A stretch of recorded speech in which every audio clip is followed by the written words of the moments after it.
long, but I guess the thing that impressed me most about him was just how much of a regular guy he is. I mean, just like most of us are just regular, normal people. Ed first got involved with this UFO phenomena when he was a young man. Like many of us, he saw some stuff, and he knew we were not alone, and so he was hooked. Now, at some point, not really too long ago, Ed became aware of night vision goggles. Yeah, enhanced ability to see in the dark. And he thought about it. And as far as I know, he's the only one that really thought about trying to put this technology to work to possibly see what was in the night skies. And guys, the rest is history.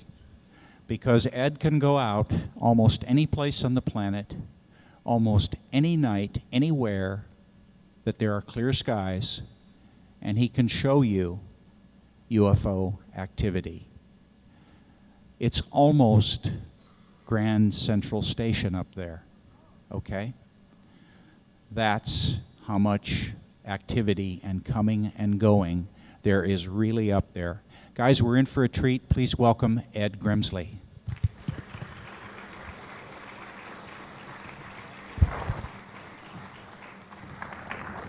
Is my speaker working? Ooh, it's working. How you do? I'm Ed Grimsley. I'm just regular old Ed, and some people call me Special Ed, but but anyway, about 10 years old, I was hiking on Mount Santa Helena in the Napa Valley area near my home in Calistoga, and we used to hike and hunt and fish, and I grew up in the woods, and that's why I kind of look like a bear.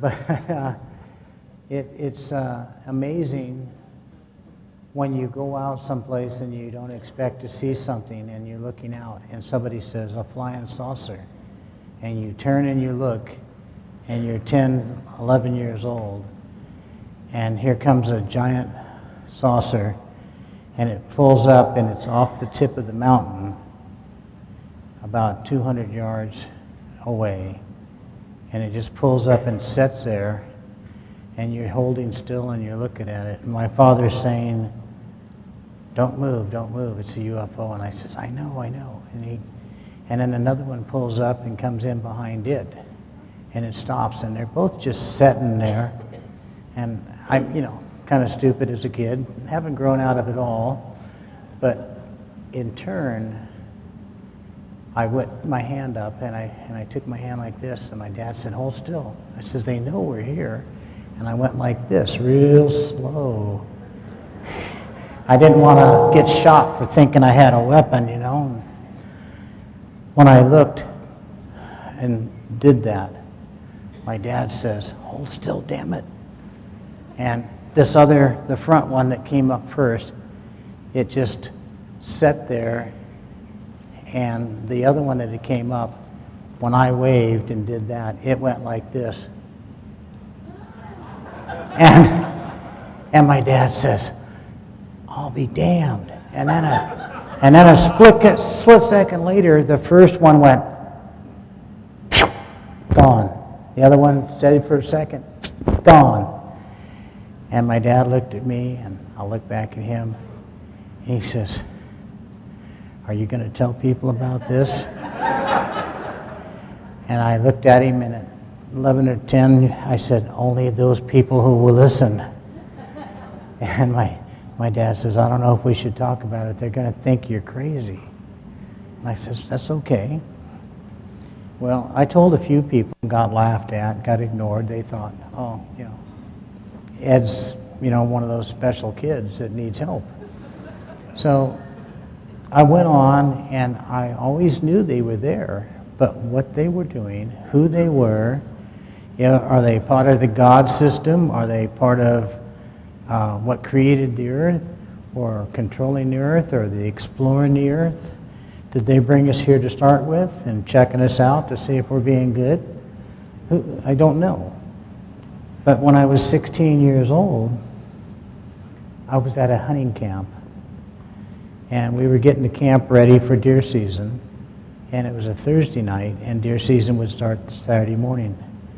So some of our hunting party were there. I stretched out, was laying in my sleeping bag, and I looked up and I said, whoa, those stars are moving. Looking up, and these things look like crystally diamonds because the sky, we were about 7,500 feet elevation where we were hunting, and the sky was crystal clear, and everything that was up there you could see.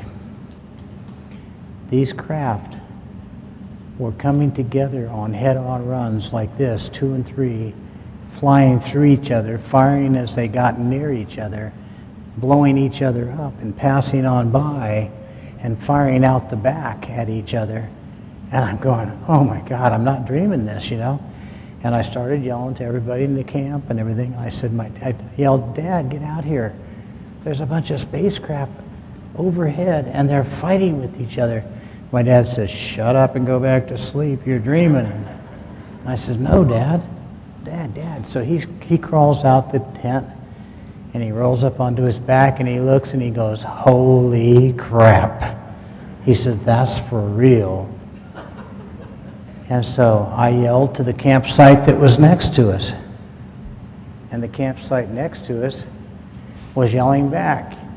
And then pretty soon they were yelling to people. And this whole camp area of deer hunters that we had known over the years that would come back and camp in the same area, and they're laying out there on their backs in the middle of the campground at 9 o'clock at night watching spacecraft. And there was numbers and numbers and numbers of them. And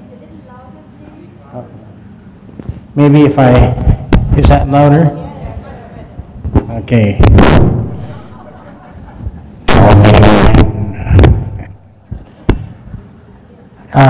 I guess I should talk more to this side.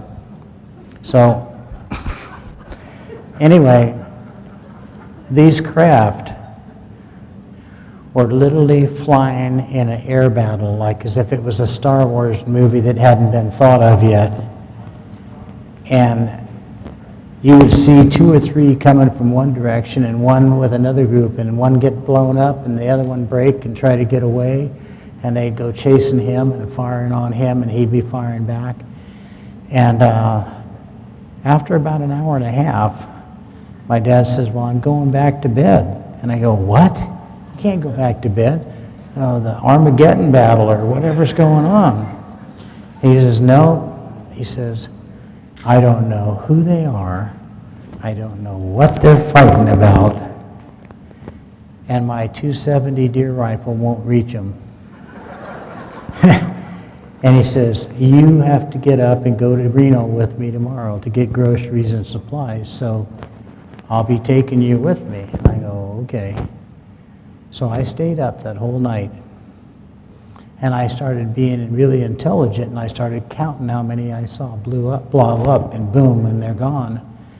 And that night, from 8:30, 9 o'clock at night, until about 5:36 in the morning, when the first light came up and it got too bright to see, I counted over 45 craft get blown up and explode, probably 150, 200 miles above Earth. And to me, it was an experience like at 16 years old, what is going on?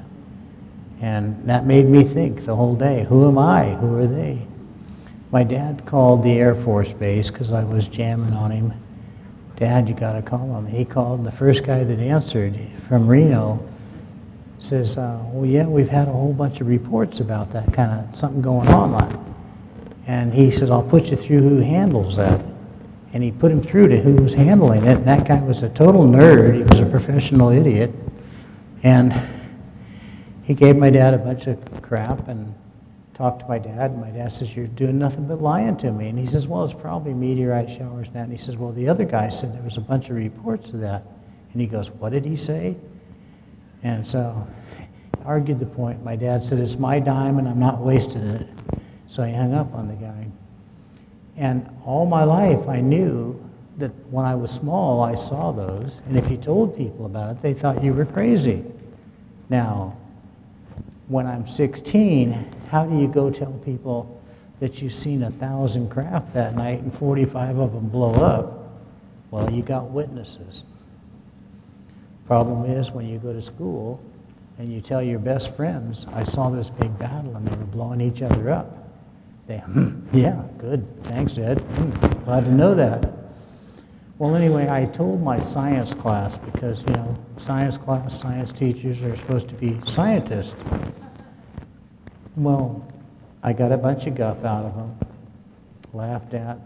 So I stood up, I told my science teacher off real good, and told him there was nothing that I could learn from him because he was an idiot. And he didn't like that. And so I had to take another class. I had to take another class for the rest of that year. But I know one thing. You got to be careful while telling the truth, because a lot of people can believe, but they won't know because they didn't see it. Well, I had seen other things happen, but in 1997, I had sold some property I had, went to a gun show in Reno, and saw these pair of night vision glasses, the PVS-7s type 3 generation. And their quality, they're a lot like what the military uses on most of the soldiers that clip on the helmet. And they look like this because this is them. And I have the eyepieces off so that if I want to film, I can take a PVC fitting that MacGyver and I worked on, and you can stick it on there, and then a little hard drive movie camera that can zoom up to 40 power, and you would slip it in here, slip. Anybody out there that's deaf? You will be when it's over. Anyway, and you mount this here, put a little MacGyver duct tape on it to hold it in place, and then you can look through one side, push the button,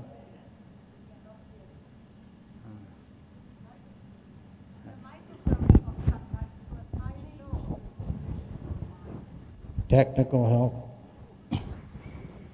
But anyway, maybe it's the position. Okay. Testing. Okay. Here's my technical helper. You can just keep talking. Can anybody tell I'm a character? Yes.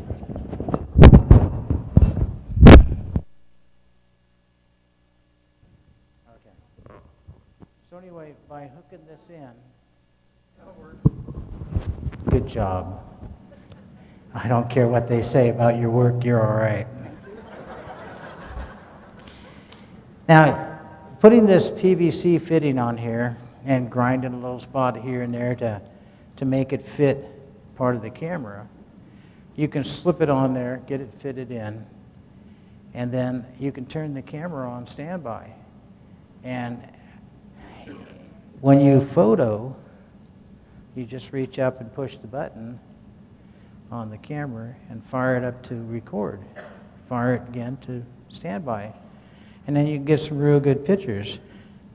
So when you're looking and you got a group of people, you hand out some glasses to them and they look, and you do this thing and help spot them. And in doing that, when you find something, you can't say, oh, over there by the big star, because when you look through these glasses, there's 5 million big stars.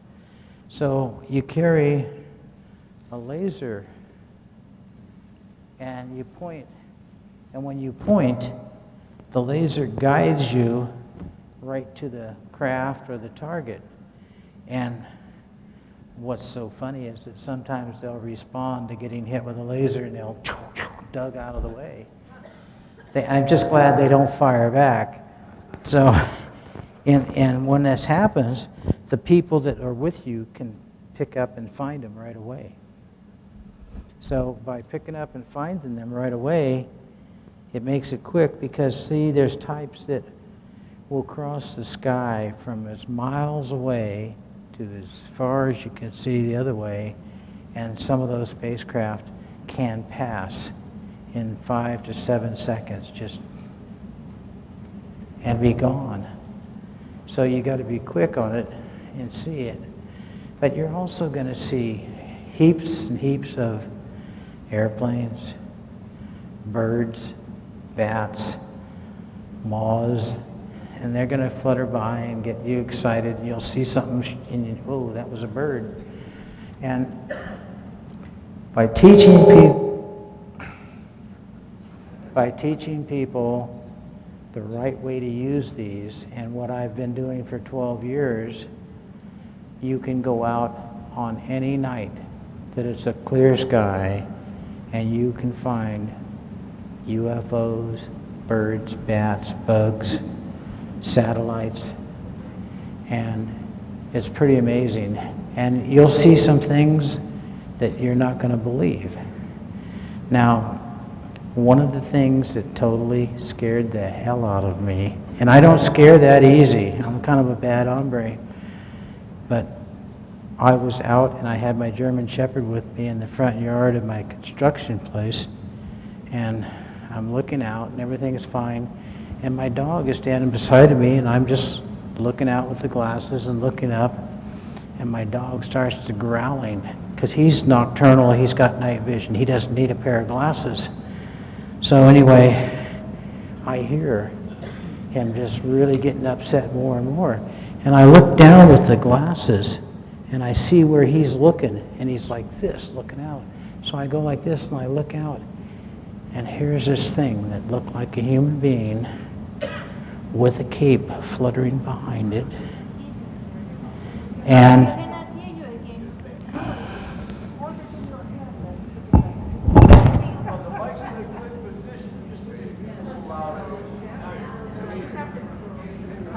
hello?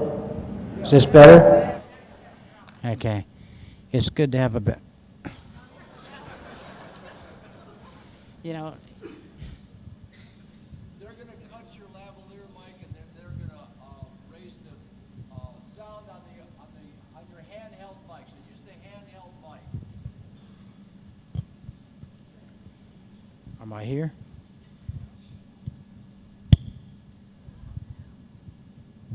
Technical help.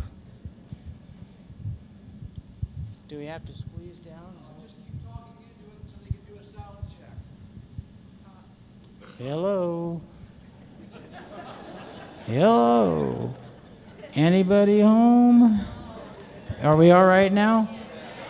You guys might be all right, but I never will be.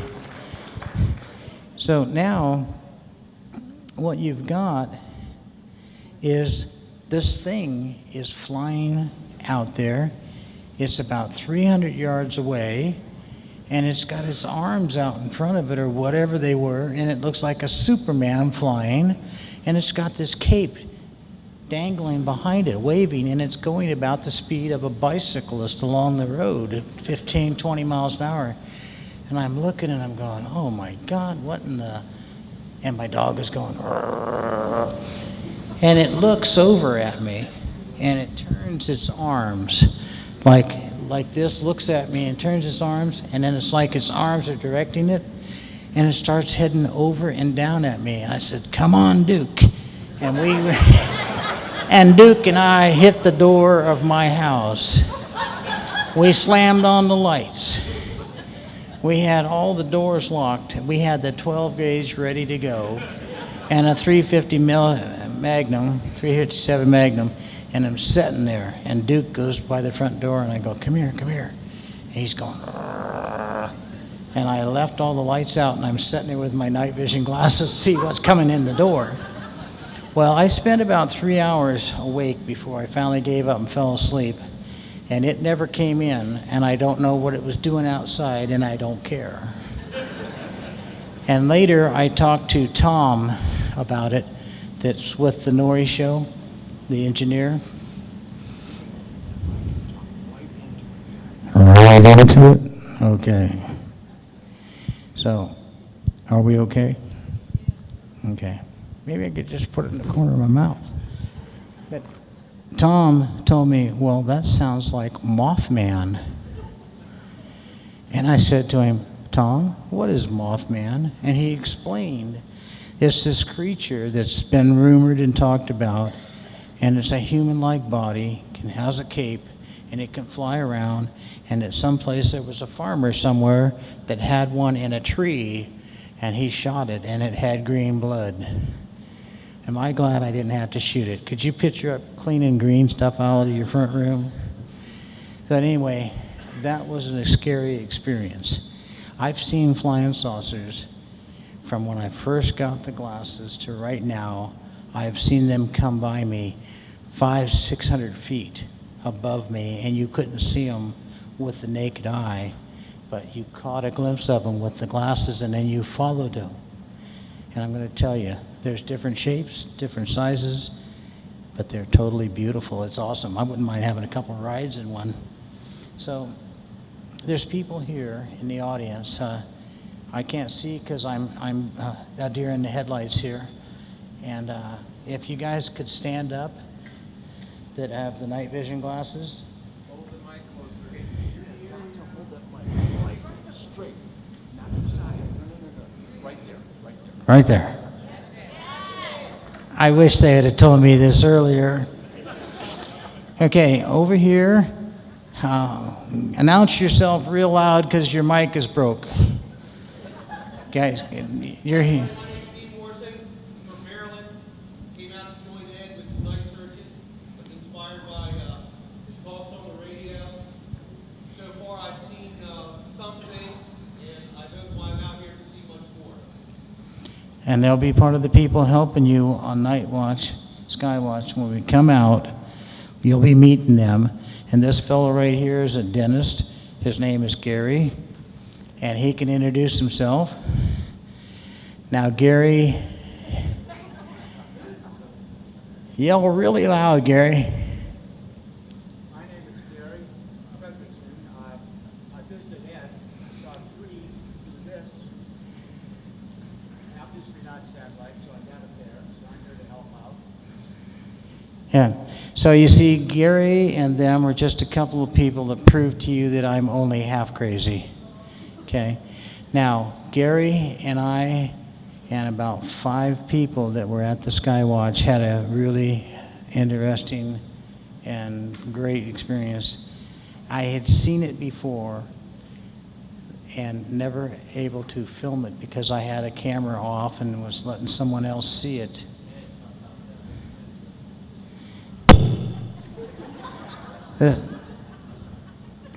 You know I got about that much space.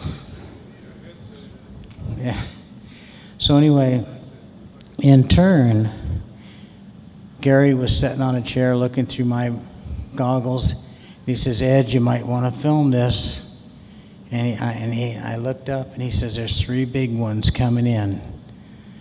And there was 3 big spacecraft that makes this entire room look itty-bitty.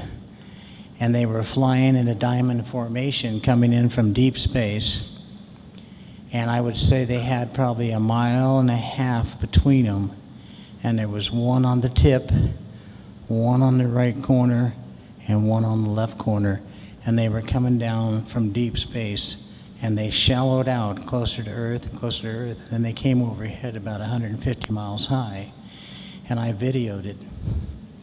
And in videoing it, we got to see them change their directions, change course, and synchronize. And this whole thing is about a 2-mile area. And they're lit up. And they're shining in the sunlight. And in turn, they drop down and out over the ocean beyond Bodega Bay. in California. It drops in out of the sunlight and drops down and descends into the darkness, and I can still see part of them, but I can't see all the way to the ocean because there's a couple little mountains in between. But their path, their pattern, and everything, away they go, and they're dropping down, descending in the ocean. So I'm pretty happy about that shot because I've seen them go into the ocean before. I've seen them come out of the ocean, but it's never when I have this hooked up. It's like, then they won't give me their schedule. So now I'm buying more pairs, making adjustments to have this done and hook up and keep a pair ready to go. I've got some pretty good footage that will amaze you. One of the other good stories is we were back at Albuquerque, New Mexico last year to the Tesla Energy Convention.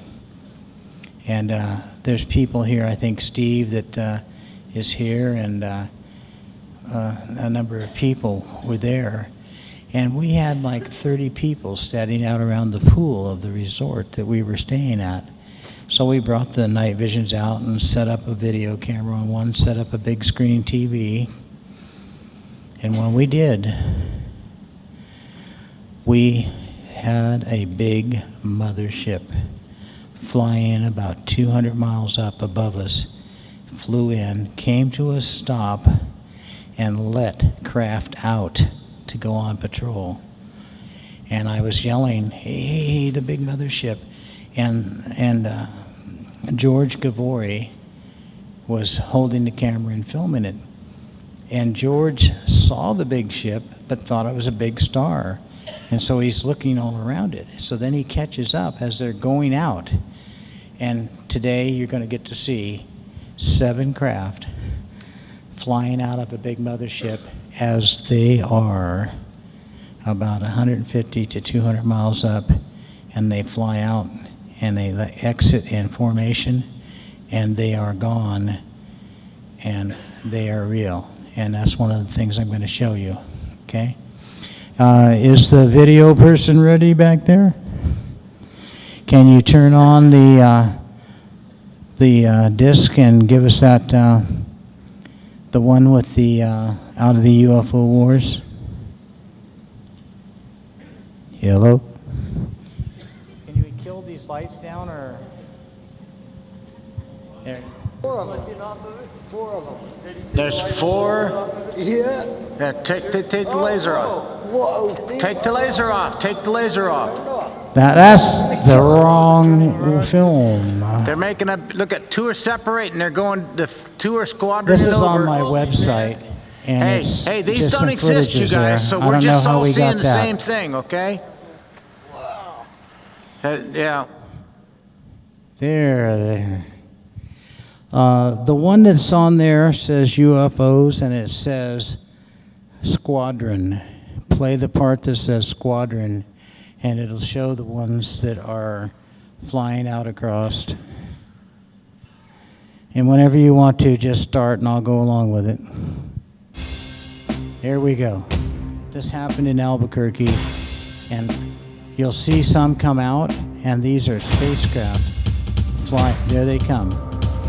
Those are about 200 miles up, and those are in a squadron. There's 7 of them. There's 2 together at the very back side, and they will part. And you'll see that there's 2 of them. In a little bit, we've magnified some stuff.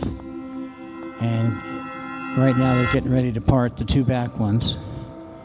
There's actually an 8th one. There was a moth fluttered by there, so you can tell what a moth looks like.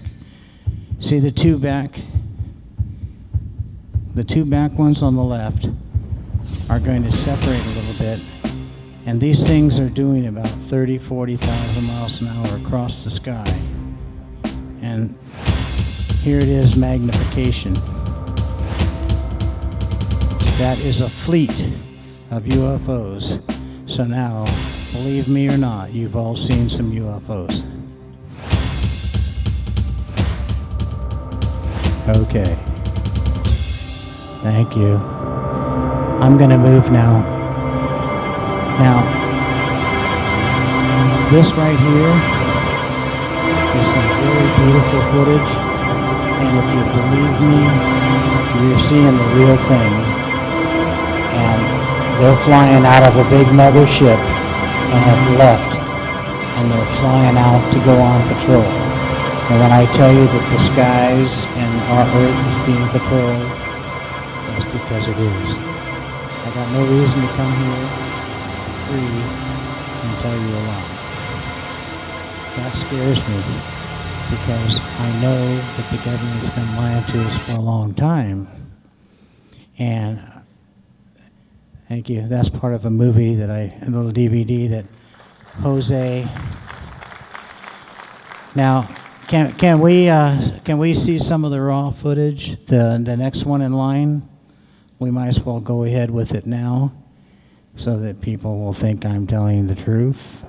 Play it now. So anyway, you need to understand that our young people are distressed because they know our government's lying to us. You believe they are, and I know they are.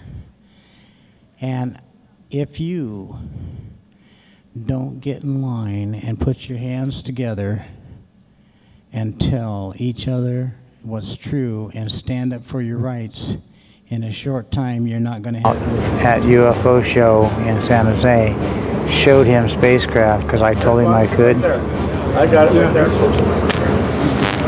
Are not this good. Okay, look at how fast that one's going. This is a Skywatch and they're recording. The white. And you notice how it's weird shape? Or sometimes you'll see it's kind of a wide shape. But not so much a round, but it's wide. Size ones fly. In other words, up and down height-wise. Well, go up and ask it if you don't believe me. Now it's... Oh, wow, see the fast one? What was that? Some flashing. Great satellite. You lost it. It's going the other way. Try to pick out movement and things flying around because those are UFOs. There we go, got one. There's one. Okay, see that one going across to the left? Probably 200 or 300 miles up. Big round disc. That is a spacecraft. And believe me, it's big. It's probably about 600-700 feet across. It's satellite. Where's the name? And it's also too big. He's over here. It's not making any U-turn. Okay, somebody's head's in the way, I'm sorry. Okay, yeah. That's a laser pointing another one out who is right there, and he is hauling butt. This guy is doing about 80,000 miles an hour. Satellites can't even move close to his speed. He's turning out, and he's huge and he's glowing. And sometimes those size will stop in mid-space and hold still and look exactly like a star and then start out again. And sometimes there'll be craft fly into them that are smaller, and sometimes they'll fly out. But you will see all that kind of stuff. And if you're really good with this camera, which I'm not, you'll keep that camera on there, and with night vision you'll film this kind of stuff. Now, this thing actually moves a couple times and changes its angle, but it's very hard to hold these after an hour or two and look around and show people. But that's just a little bit of it. What's good is he's centered right in the camera. Yeah, you actually get pretty good at it. So,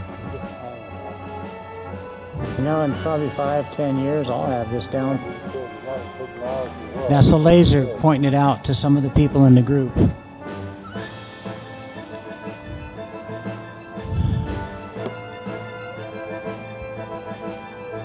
I think it's about over.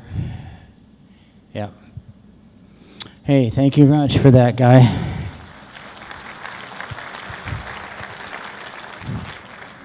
You know, you guys would be amazed if you looked backstage and all the equipment and the computer goodies and the leverages and everything back there. I don't know how they got anything done. It's too confusing back there. But now, in a couple minutes, I'm going to invite you to see and meet Jose Escamilla. And he and I got together, Dr. Roger Lear put us together, and we're having a good time working on some of our footages and our film. And it's an awesome thing.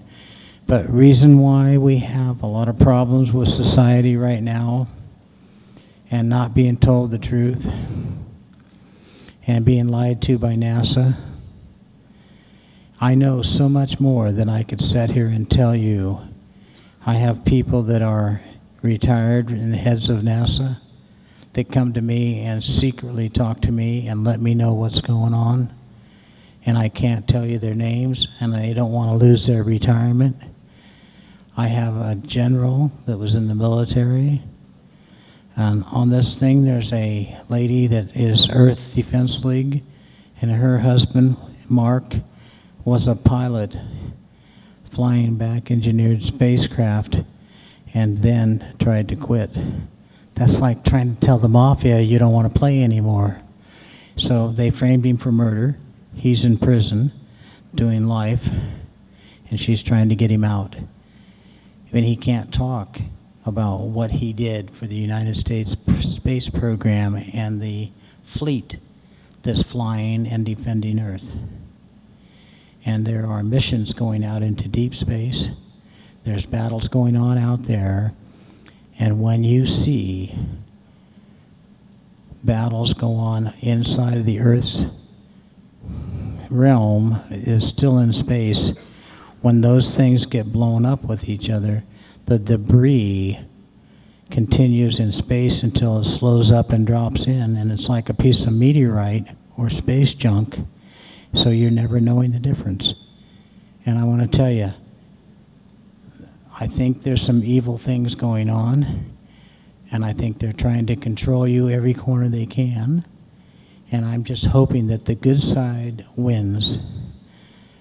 And I don't know if it's the good, the bad, and the ugly fighting, but it's real. And I hope that you people can pull together, form an alliance where you look for the truth. And when your government says they're going to do this or do that, you need to stand up and be a social group, a citizens alliance. Because if you don't stick together, you're going down. And I don't think we have much time left to stand together. So I think you need to start doing it. Now,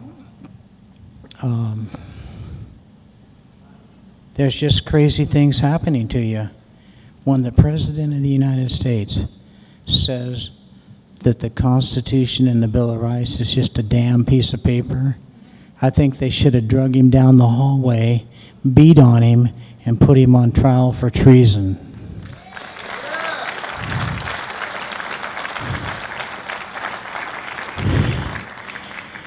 And, you know, I used to be really tough, and now I'm just really old, but I'm still tough at being old.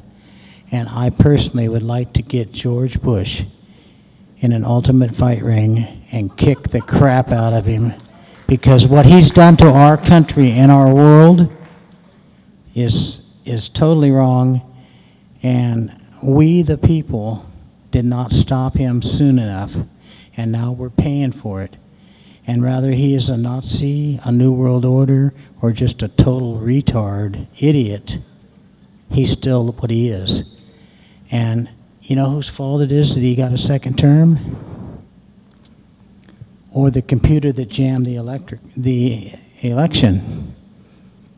Could you ask Jose to come out? I'd like to introduce him.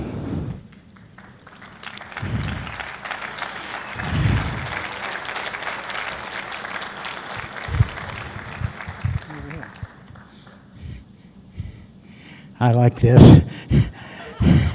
Jose, he's actually a lot taller than this. Actually, if I give him the stand, and he can talk to you here.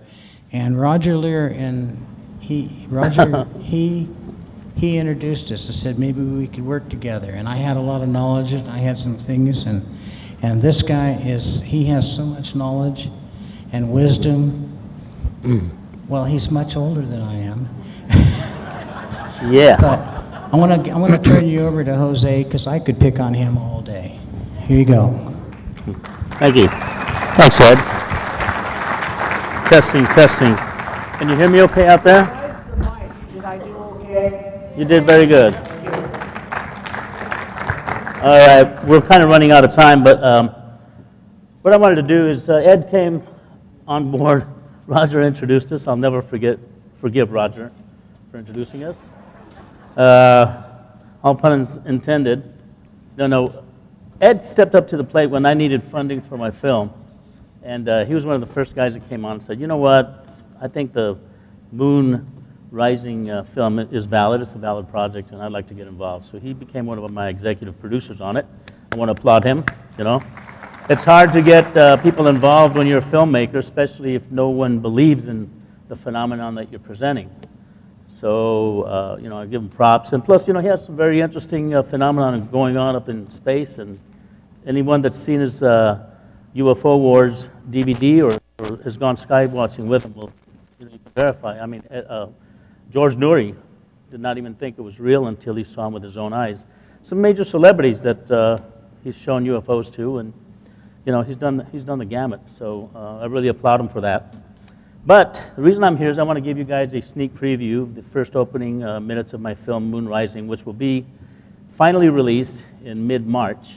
I had the opportunity of presenting it, world premiere of it, at the Emmys Theater in Hollywood, California, which was really great. There was a lot of people showed up, got a lot of support from it, and we're going to make the film available mid-March, and it deals with everything you've ever wanted to know about NASA. I decided to put a film together that doesn't cover the same stuff everybody else is doing. That's one thing about the moon. You got tons of documentaries out there. So I had to bring something that was totally different, that had not been touched on, and we found out some things that in that film is just going to make a big impression on a lot of people. I started colorizing the moon, airbrushing it, because I wanted to make a poster for my movie. And this is explaining the sequence here. But as it turned out, I started seeing anomalies just popping out at you because, you know, in black and white, we've been told all these years, 40 years plus, that the moon is nothing but a gray, desolate piece of rock, which it is not. And I recently discovered, about 2 months ago, the same thing that John Lear has been telling people since 2006, that there are full-color photographs of the moon. How many people have known this? A few people, you know, in the know.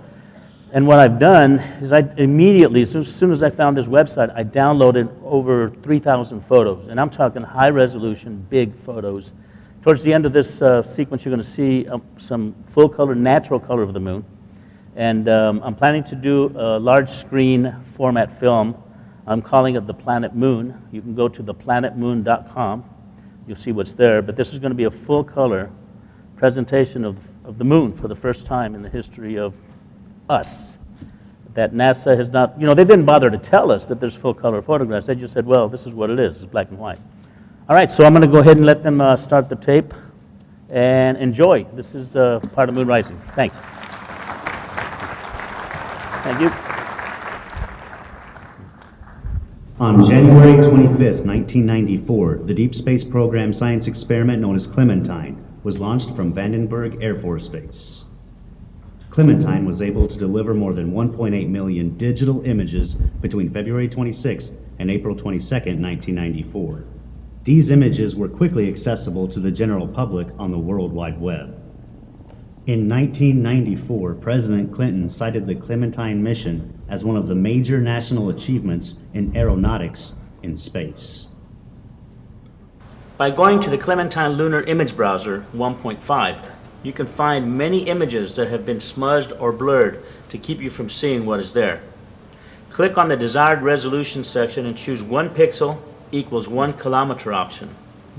Then by going to the image size in pixels option, choose 768 by 768. You are now ready to see for yourself a huge object on the surface of the moon. On the moon map, you will easily see a dot on the top of this crater and on the lower left. Click on the black dot on top of the crater and a close-up image of this section appears in the browser. What you see is a huge object resting at the top of this crater. It appears to be a large machine or perhaps a large spaceship or a motor of some kind. You can clearly see this photograph has been smudged over and blurred so we cannot see the details. This little gem was discovered and brought to the attention of moon researchers all over the world by Joseph P. Skipper on May 28, 2004. I decided to hire an imaging forensics expert to take this photo and to try and remove the blurring to reveal what is underneath. Jim Horrocks, an imaging forensics expert who has worked with the Los Angeles Police Department, was sent this photo, and his findings were written in a report he submitted to the production.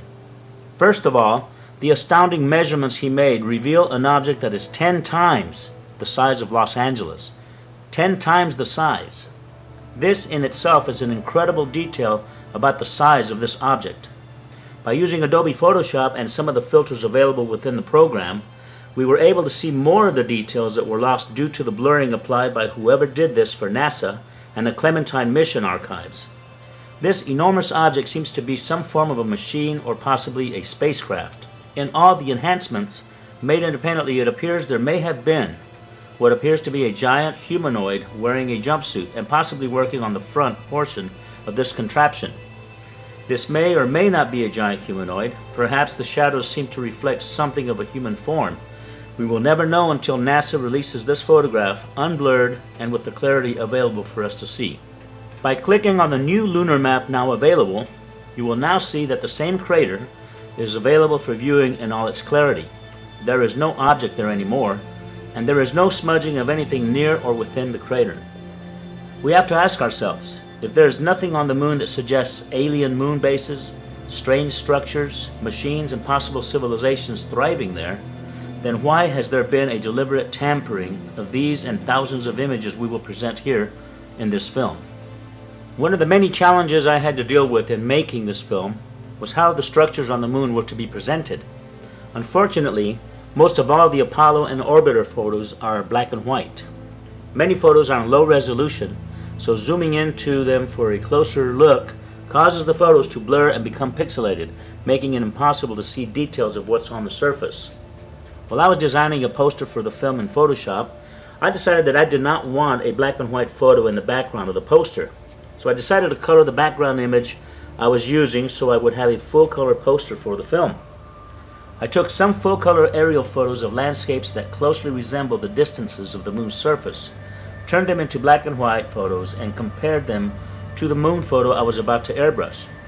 Noticing the different shades of the aerials from Earth and the colors represented, I then started making a color palette in Photoshop. All I did was airbrush the colors onto the moon photo as they appeared on Earth.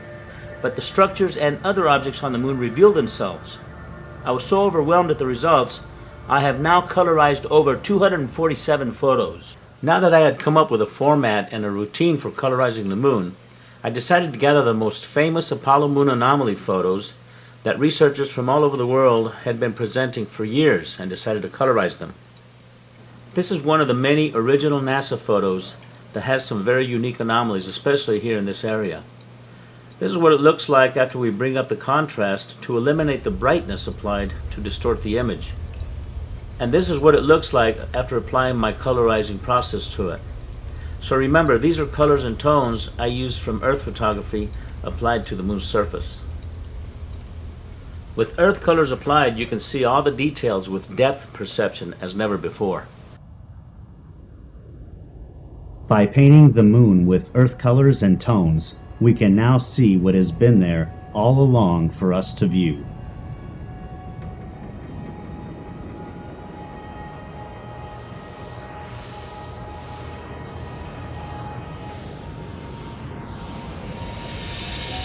The Hubble telescope has taken the most incredible photography of deep space and far off in the vast universe. When you see these spectacular scenes, you can't help but wonder how many others live out there. So when NASA was asked by scientists and astronomers when the Hubble telescope would be used in photographing the moon, NASA's reply was that because the moon was too bright, it would be impossible to get accurate photography of the moon. The first photo was released from the Hubble Space Telescope in 1999. Needless to say, the scientists and astronomers were not too pleased at how NASA had deliberately lied to them.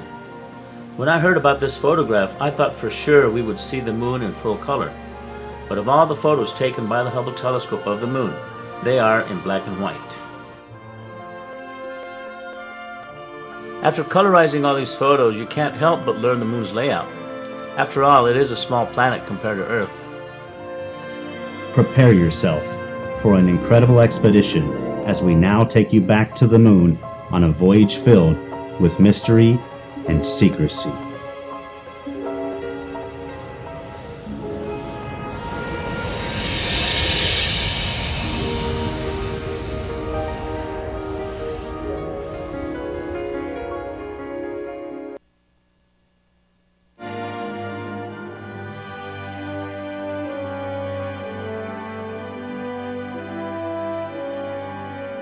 This is your personal voyage to the moon.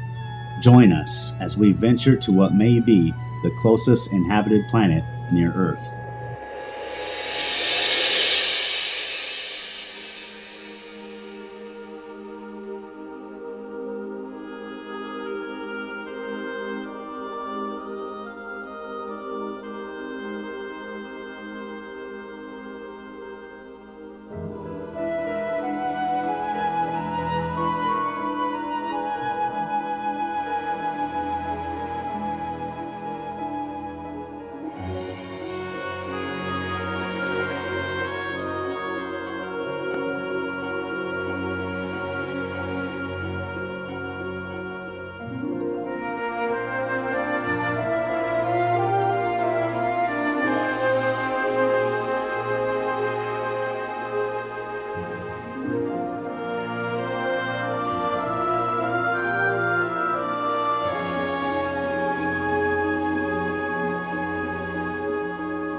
camera's a bit off on this monitor, so.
There are many objects like this in the film. David Carita brought them to the surface. He calls them dropas. It turns out there's hundreds of them in these photos in full color. And they're beautiful turquoise, they're real deep blue, but they are not on the surface of the moon. They're actually hovering. There's photographs that show the shadow being cast by these things. And this is one of the most spectacular ones right there. This one right here is real deep turquoise. This is the crater Astracaris. I can't pronounce it. Astracaris. But anyway, I know that we're running out of time running into the lunch hour, so I just wanted to present a little bit of the film. It'll be available online mid-March, around the 15th or 20th, around there, and in full color. But thank you for giving me a little time here. Thank you. Thank you, Bob. See you. Thanks. Well, are we there? No. Okay, I'd like to thank you and Bob Brown for the opportunity to be here and tell you the way it is. And if you don't believe me, so what?